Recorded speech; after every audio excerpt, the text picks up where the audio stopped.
Hello viewers, filmi নিউজে সকলকে স্বাগত জানাই। চলে এসেছি বিনোদন জগতের আবারও একটি নিউজ নিয়ে। ছেলে গুরুতর অসুস্থ, চিকিৎসা করাতে ঢাকা ছেড়ে কলকাতায় পরিমণি। কয়েকদিন আগেই ফেসবুকে পরিমণি লিখেছিলেন খাবারে বিষক্রিয়ার জন্য অসুস্থ হয়েছেন তিনি ও তার পরিবারের সদস্যরা। আর এবার জানা গিয়েছে সবাই সুস্থ হলেও পরিমণির ছেলে পদ্মর শারীরিক অবস্থা ভালো নয়। খবর অনুযায়ী ছেলে পদ্মের শরীরে 2 ধরনের ভাইরাস পাওয়া গেছে। তারই চিকিৎসার জন্য বুধবার কলকাতায় এসেছেন অভিনেত্রী। পরিমণির ছেলে অসুস্থতার কথা ফেসবুকে লিখলেন পরিচালক চয়নিকা চৌধুরী।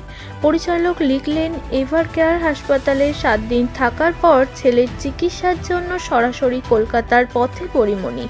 পদ্ম খুব অসুস্থ, তার 2টো ভাইরাস ধরা পড়েছে। পরিও পুরোপুরি সুস্থ নয়, কিন্তু কিছুই করার নেই। আপনারা সবাই পদ্মর জন্য, পরির জন্য দোয়া প্রার্থনা করবেন যেন আমাদের আদরের বাচ্চাটা সুস্থ হয়ে বাড়ি ফিরে আসে। পরিমণির জীবনে একের পর এক বড় ঝড়, দাম্পত্য জীবনে অশান্তি। এই সদ্য হারিয়েছে তার দাদুকে।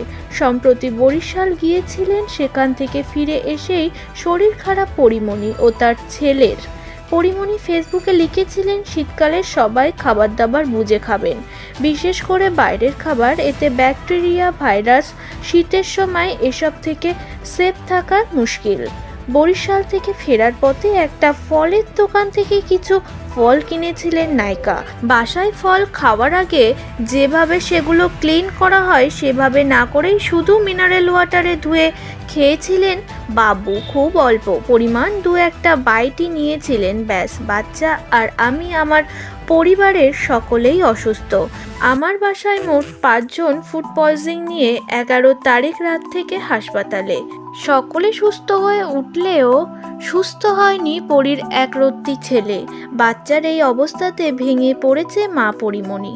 সবাই প্রার্থনা ও দোয়া করুন পদ্ম যেন খুব তাড়াতাড়ি সুস্থ হয়ে বাড়ি ফিরে আসে। সব আপডেট নিউজ পেতে অবশ্যই চ্যানেলটি সাবস্ক্রাইব করে ফেলুন। চলে আসবো আবারও কোনো আপডেট নিউজ নিয়ে বিনোদন জগতের।